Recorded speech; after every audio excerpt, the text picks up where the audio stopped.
So you plug in your mixer, you start playing some tracks, and your mixer sounds like it's took a shit on you. What do? These are the first things that I check when I feel like something's wrong with my mixer. First, look at your mixer.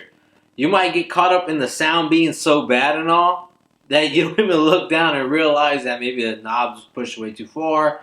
You accidentally hit the reverse on the crossfader or on the up faders, and it's just not how you usually have it. Sometimes those little accidents happen in transportation while you're setting up, things like that. So make sure to look at your mixer first and make sure everything looks like it's supposed to be where it's supposed to be. 2.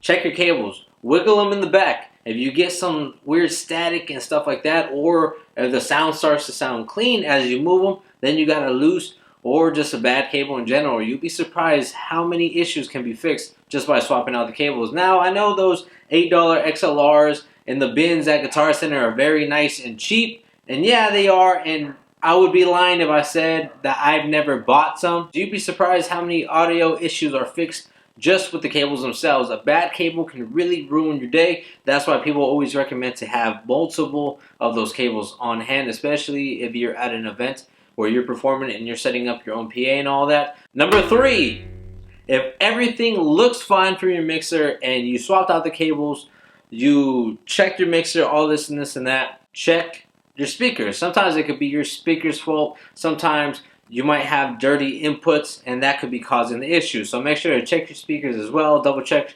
Make sure everything is running fine. Everything is where it's supposed to be. Number 4. Now, if all that doesn't work, now you're like, man, something is wrong with my mixer. Something is wrong. You can always check your computer and your computer software that you're running. Sometimes you might run into issues where maybe that you have a bad driver or something like that. I know it sounds like a long shot, but you never know, and it's definitely one thing that you need to check nowadays. Nowadays, especially since software and audio interfaces in mixers and controllers are so cohesive together. Now, you check everything and everything seems to be working. You swapped out laptops, you try different cables, you try different speakers.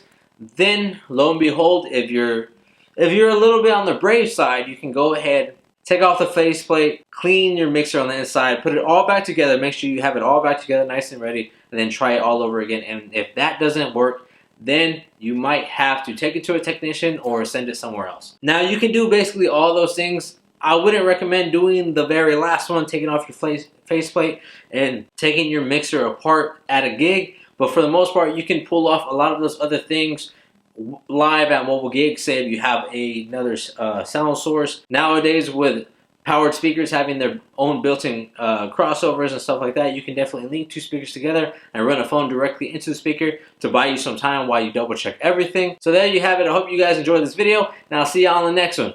Peace. Andy Mac, motherfucker.